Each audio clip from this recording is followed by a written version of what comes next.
one, the answer would almost certainly be no. From spotty reliability to strange ergonomics, Range Rovers never quite sat right with me. That, or it could be that all the Range Rovers I see in Los Angeles look like this, or this, but mostly like this. They are driven by people who look like this, to places that look like this, and they will never ever be used like this. However, only 4 times in the last 45 years has Range Rover launched an all-new model, and only 1 out of those 4 times was I invited to drive it in the beautiful wilderness of the high desert.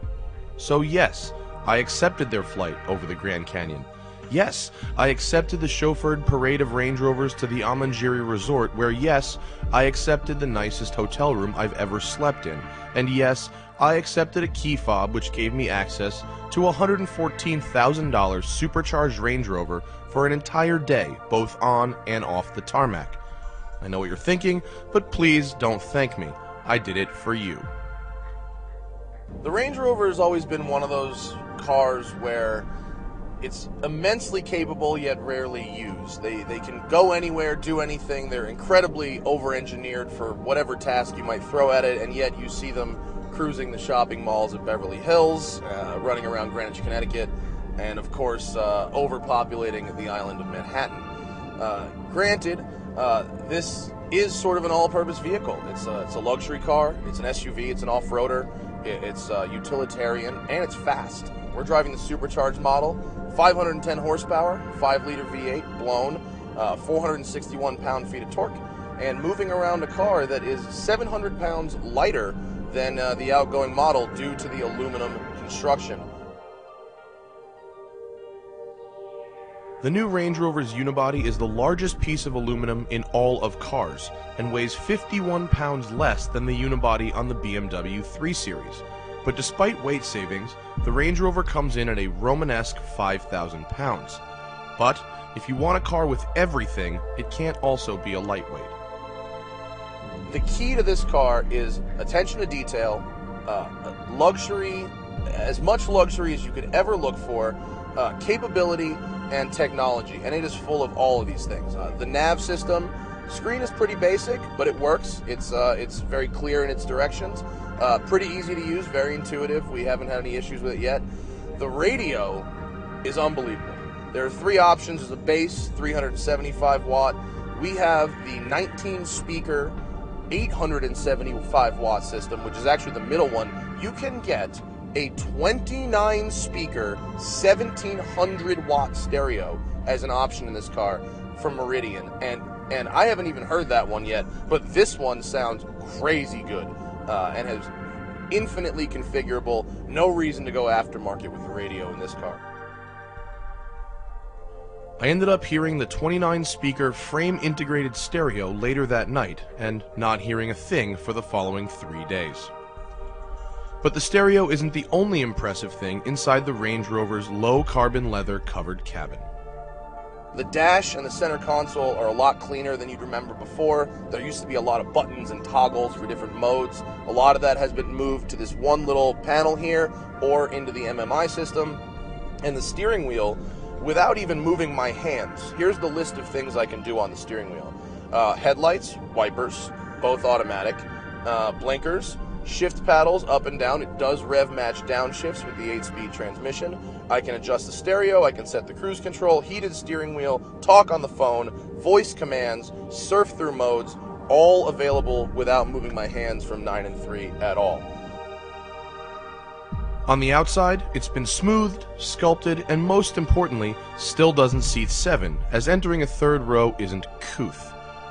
The styling has evolved and been given a fine backside but a Ford Explorer's nose. Interesting tidbit, the reason this car looks like an Explorer from the front is because the current Explorer and this car have the same designer. Grill aside, I like how it looks. The proportions, the lines, the stance are all classic Range Rover stuff. Things I don't like about it, the puck shifter right out of a Jaguar, I don't love it. In the XKR I liked it because the cockpit was small and it freed up some room, but this is a big, spacious cockpit and it's a truck. I kind of want a truck shifter. I want somewhere to put my hand here, and the puck doesn't really do it for me. On the other hand, I do have paddles. I'm in sport mode, so let's go down to 3 downshifts to 5th, and I'm at it.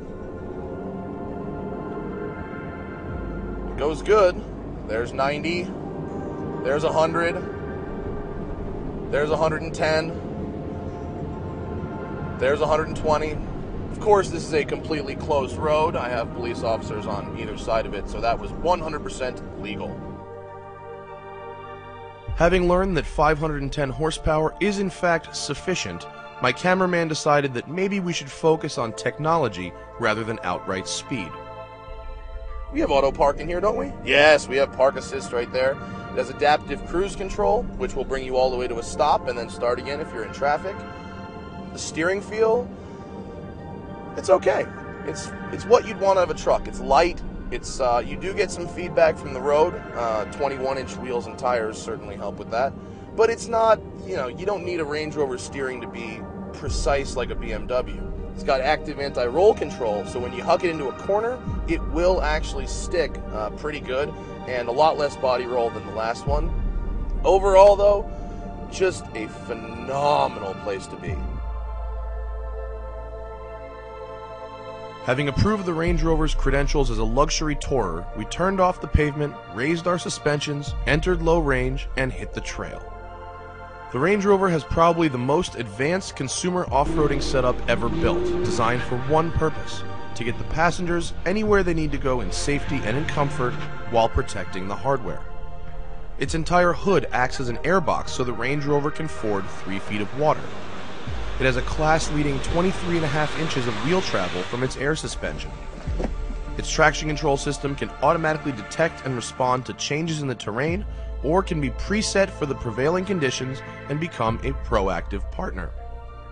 Whether traversing rocky trails, muddy roads, snow, sand, or even simple wet roads, the Range Rover's computers can read what's happening and adjust accordingly in real time.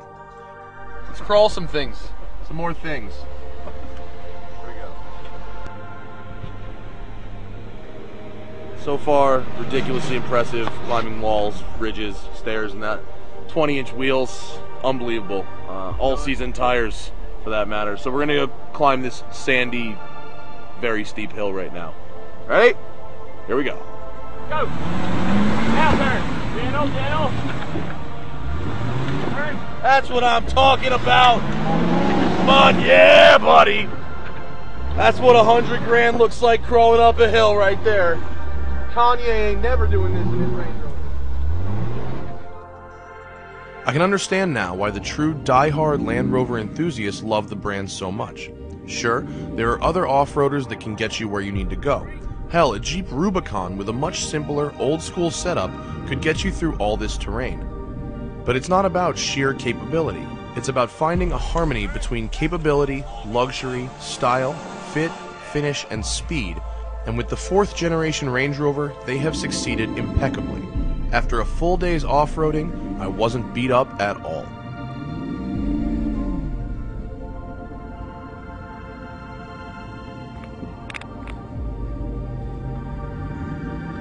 I understand why rich people buy these things, because this is a really great, comfortable